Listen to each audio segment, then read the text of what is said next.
कहानी के शुरुआत में हमें रास्ते में जाते हुए दो बसेस को दिखाया जाता है। उस बस में बहुत सारी फीमेल स्टूडेंट्स होती हैं, जो वे सभी अपने क्लास के लिए जा रही होती हैं। उन्हीं में से एक का नाम मित्सुको था, जो दिखने में काफी प्यारी थी। वो अपनी नोट्स बुक में कुछ लिख रही होती है। तब उसकी फ्रेंड्स उससे कहने लगती हैं कि क्या तुम हर वक्त लिखती रहती हो, क्या मिलेगा इस तरह की नोट्स बनाने से। यहाँ देखो सभी लोग एंजॉय कर रहे हैं, तुम भी क्यों नहीं करती। ये कहकर उसकी फ्रेंड उसकी नोटबुक को छीन लेती है और उसका पेन नीचे गिर जाता है और वो अपना पेन उठाने के लिए जैसे ही झुकती है, तभी हम देखते हैं कि उस समय कोई चीज बहुत तेजी से आती है और उस लड़कियों के साथ उन दोनों बसेस को आधे पर से ही काट देती है, जिसकी वजह से सारी की सारी लड़कियां दो हिस्सों में कट जाती हैं। इसी के साथ जैसे ही मित्सुको ऊपर उठती है, तब यह देखकर काफी हैरान हो जाती है कि यह क्या हो गया। अब क्योंकि वो नीचे पेन लेने के लिए झुकी थी, इसीलिए बच गई थी। यह देखकर बहुत ज्यादा डर जाती है और बस से उतरकर भागने लगती है। यहाँ पर हमें पता चलता है कि इन सभी को काटने वाली चीज कुछ और नहीं बल्कि हवा ही थी, जो सभी को काट रही थी। यह हवा अब मित्सुको के पीछे भी पड़ जाती है। यह देखते हुए मित्सुको चिल्लाते हुए काफी तेजी से भागने लगती है। भागते समय उसे आगे चार लड़कियां और भी दिखाई देती हैं और वो उन्हें झुकने के लिए कहती हैं, लेकिन काफी देर हो चुकी थी। वो हवा उन्हें भी आधे पर से काट कर चली जाती है। लेकिन उनमें से मित्सुको एक लड़की को बचा लिया था कि तभी इन्हें कुछ साइकिलिंग करते हुए लड़कियां नजर आती हैं, जो कहीं पर जा रही थी। उन्हें भी ये बचाने की कोशिश करती हैं, लेकिन वो हवा उनके साथ भी वही करता है जो अभी इनके दोस्तों के साथ हुआ और इसी दौरान वो लड़की भी मारी जाती है, जिसे अभी उस अदृश्य चीज से बचाया था। अब वो यह देखकर काफी डर जाती है और वो इधर उधर भागने लगती है। आगे हम देखते हैं कि मित्सुको जब एक नदी के पास जाती है, तो वो यह देखकर हैरान हो जाती है कि उस नदी में भी पहले से बहुत सारी डेड बॉडीज पड़े हुए थे, जिसने हवा ने यानी उस अदृश्य चीज ने काट दिया था। वहाँ से वो एक डेड बॉडी के कपड़े लेकर चेंज कर लेती है। अगले सीन में हम देखते हैं कि मित्सुको चलते चलते एक स्कूल में पहुँच चुकी है, जहाँ पर और भी बहुत सारी फीमेल स्टूडेंट्स थीं। उनका यूनिफॉर्म मित्सुको के यूनिफॉर्म से काफी डिफरेंट था, यानी यह भी था कि वो तो उनके स्कूल के स्टूडेंट तो नहीं थी कि तभी एक लड़की मित्सुको के पास आती है और उससे कहने लगती है कि तुम कैसी हो। दरअसल देखा जाए तो वो लड़की उसकी बेस्ट फ्रेंड थी, लेकिन मित्सुको उससे पूछती है कि क्या तुम सच में मेरी बेस्ट फ्रेंड हो, क्योंकि उसे कुछ भी समझ में नहीं आ रहा था कि उसके साथ हो क्या रहा है। वो काफी सदमे में थी। यहाँ पर हम यह भी जान पाते हैं कि मित्सुको और उसकी बेस्ट फ्रेंड काफी ज्यादा एक दूसरे को प्यार करती हैं कि तभी वहीं पर तेज हवा चलती है और मित्सुको डर कर बिल्डिंग के अंदर चली जाती है। उसकी बेस्ट फ्रेंड को कुछ भी समझ में नहीं आ रहा था कि ये हो क्या रहा है। वो मित्सुको से पूछने लगती है कि तुम इतना ज्यादा कांप क्यों रही हो और इतना ज्यादा डरी क्यों हो, तुम्हें हो क्या गया है। तब मित्सुको अपने बेस्ट फ्रेंड को सब कुछ बता देती है कि किस तरह से एक हवा का झोंका आया और उसके स्कूल के सभी स्टूडेंट्स को काट कर चली गई। यह सुनकर उसकी दोस्त उसे विंडो के पास ले जाकर उसकी हाथ बाहर निकाल कर कहने लगती है कि ये देखो, ये बस हवा है और कुछ नहीं। यहाँ पर मित्सुको के दिल को कुछ शांति मिलती है और इसे लगने लगता है कि शायद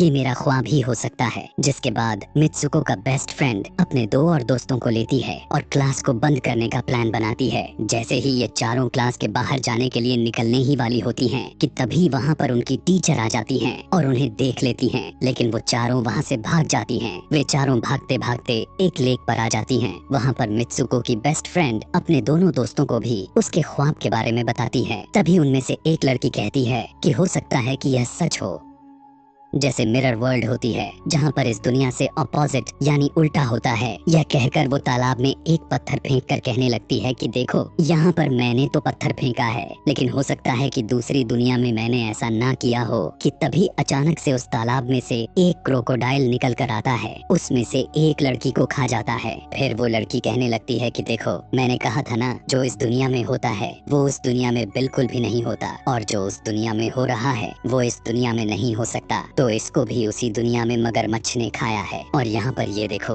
ये तो बिल्कुल सेफ है। उसी लेक के पास एक बिस्तर यानी एक बेड नजर आता है। ये चारों उस बेड से तकिए को उठाकर खेलने लगती हैं कि तभी हम देखते हैं दूर से दो लड़कियां इन्हें देख रही थीं। उन दोनों लड़कियों में से एक ब्राइडल बनी हुई थी, क्योंकि ये दोनों लड़कियां आपस में एक दूसरे से शादी कर ली थीं। जिसके बाद उनमें से एक फ्रेंड बताती है कि हमें कुछ ऐसा करना होगा जो उस दुनिया में इम्पॉसिबल हो, क्योंकि हमारे हमारी किस्मत तो पहले से लिखी जा चुकी है, लेकिन हम इसे बदल भी सकते हैं। जिसके बाद ये सभी लड़कियां अपने स्कूल में वापस आती हैं और नेक्स्ट लेक्चर लेने के लिए क्लास में चली जाती हैं कि तभी मित्सुको देखती है उसके पास एक तकिया पड़ा हुआ है। अब जैसे ही वो इस तकिए को उठाने के लिए नीचे झुकती है कि तभी उसकी टीचर पूरे क्लास में गन से फायर करने लगती है। और जैसे ही मित्सुको उस तकिए को उठाकर ऊपर देखती है तो उसके क्लास के सभी लड़कियां मारी जा चुकी होती हैं। और यहाँ पर एक बार फिर वो बच जाती है जैसे पिछली बार अपने ड्रीम्स में बच गई थी। मित्सुको की टीचर उसके पास आकर कहती है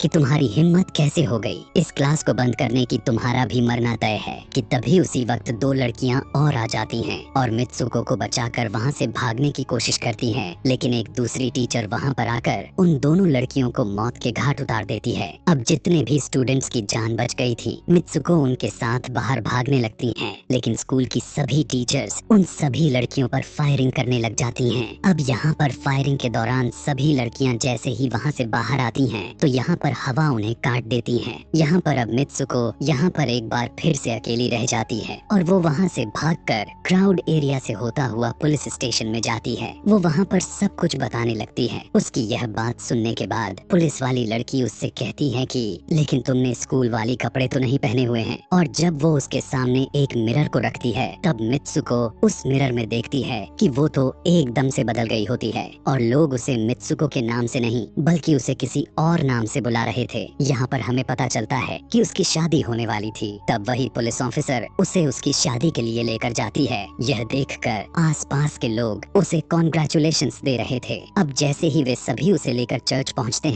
तो मित्सुको को बेस्ट फ्रेंड भी वहीं पर मौजूद होती है। मित्सुको उससे पूछने लगती है कि यह सब मेरे साथ क्या हो रहा है। तब उसकी दोस्त उससे कहती है कि अभी खामोश रहो, हम अभी किसी के कंट्रोल में हैं, बस जैसा मैं कहूँ तो तुम वैसा ही करो। और यह कहते हुए वो उसका वेडिंग ड्रेस पहनाती है और उसे वहाँ जाने के लिए कहती है। अब जैसे ही वो अपनी मैरिज सेरेमनी के लिए आगे बढ़ती है तो वहाँ की सभी लड़कियाँ उसका मजाक उड़ाने लगती हैं। यह देखकर उसकी बेस्ट फ्रेंड एक एक करके सभी को मारना शुरू कर देती है। जिसके बाद जैसे ही मित्सुको आगे बढ़ती है तो उसके ग्रूम की जगह एक ताबूत खड़ा हुआ नजर आता है।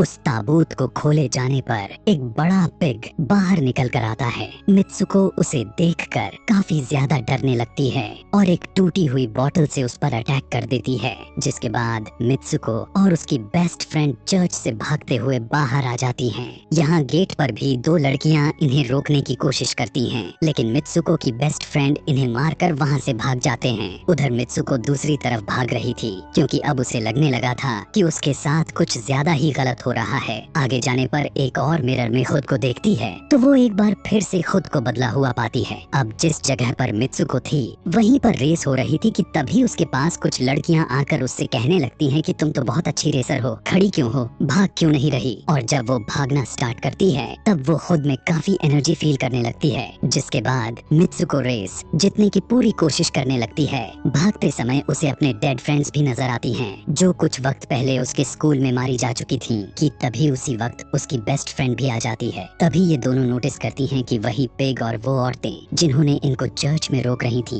वो सभी इन्हीं के तरफ आ रही थी। भागते समय कुछ लड़कियां मित्सुको से कहने लगती हैं कि इस दुनिया से बाहर चली जाओ। इसके बाद हम आगे देखते हैं कि मित्सुको भागते भागते एक सुनसान अंधेरी जगह पर आ जाती है। वहीं पर कुछ स्टूडेंट्स नजर आती हैं जिन्होंने यूनिफॉर्म पहना हुआ था। वो सभी लड़कियां मित्सुको से कहने लगती हैं कि हम सभी मरे हुए हैं और तुम्हें भी मार देंगे। लेकिन तभी मित्सुको की बेस्ट फ्रेंड वहाँ पर आकर उस लड़की को मारकर वहाँ से मित्सुको को भगा ले जाती है। मित्सुको की बेस्ट फ्रेंड उसे अपना नाम जोर जोर से पुकारने के लिए कहती है, जिस पर मित्सुको अपना नाम जोर जोर से लेने लगती है। इसी के साथ मित्सुको अपना असली रूप में वापस आ जाती है। उसकी बेस्ट फ्रेंड उसे अपना हाथ दिखाते हुए कहती है कि प्लीज मेरे हाथ में जो वायर लगी हुई है उसे बाहर खींच दो ताकि मैं इस दुनिया से बाहर जा सकूं। लेकिन मित्सुको को डर भी था कि कहीं यह वायर खींचने से उसकी जान न चली जाए। और क्योंकि मित्सुको अपने बेस्ट फ्रेंड को काफी ज्यादा प्यार करती थी इसलिए वो ऐसा नहीं करना चाहती थी, लेकिन ज्यादा उसे फोर्स करने पर वो उसकी वायर्स खींच देती है। वायर खींचते ही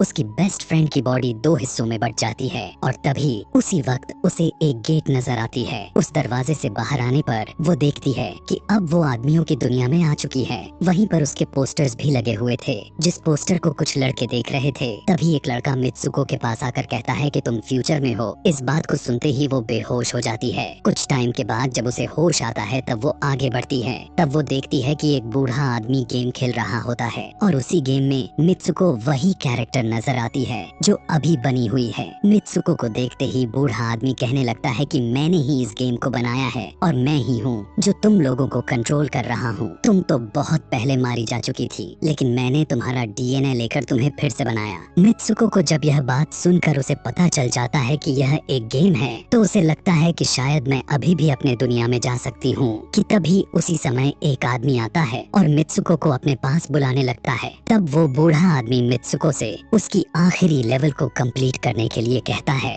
वो आगे बढ़ने लगती है कि तभी मित्सुको को अपने दोस्त की कही हुई बात याद आ जाती है कि अगर हम इस दुनिया में कुछ ऐसा करेंगे जो दूसरी दुनिया में इम्पॉसिबल हो तो तुम इस गेम से बाहर आ जाओगी। और इसी के साथ वो इस आदमी का गला दबा देती है और कहने लगती है बस करो हमारे साथ खेलना। यह कहकर मित्सुको उस बूढ़े आदमी की छड़ी को उठाकर अपने पेट में घुसा देती है, जिस वजह से उसकी मौत हो जाती है। और यहाँ पर हम देखते हैं कि बूढ़ा आदमी यह सोच भी नहीं सकता था कि मित्सुको ऐसा कुछ कर सकती थी और इसी के साथ उसकी डेस्टिनी पूरी तरह से चेंज हो जाती है। वो इस दुनिया में यानी गेम में तो मर चुकी थी, लेकिन असली दुनिया में वो अभी भी जिंदा थी। आगे हमें ये भी दिखाया जाता है कि मित्सुको के बाकी के कैरेक्टर्स भी किसी न किसी वजह से अपने आप को मार लेते हैं और अब वे सभी गेम का पार्ट नहीं थे। अगले सीन में हमें मित्सुको को बर्फीले जगह पर लेटा हुआ दिखाया जाता है और अब वो अपने रियल वर्ल्ड में आ चुकी थी। और इसी के साथ यह दिमाग घुमा देने वाली कहानी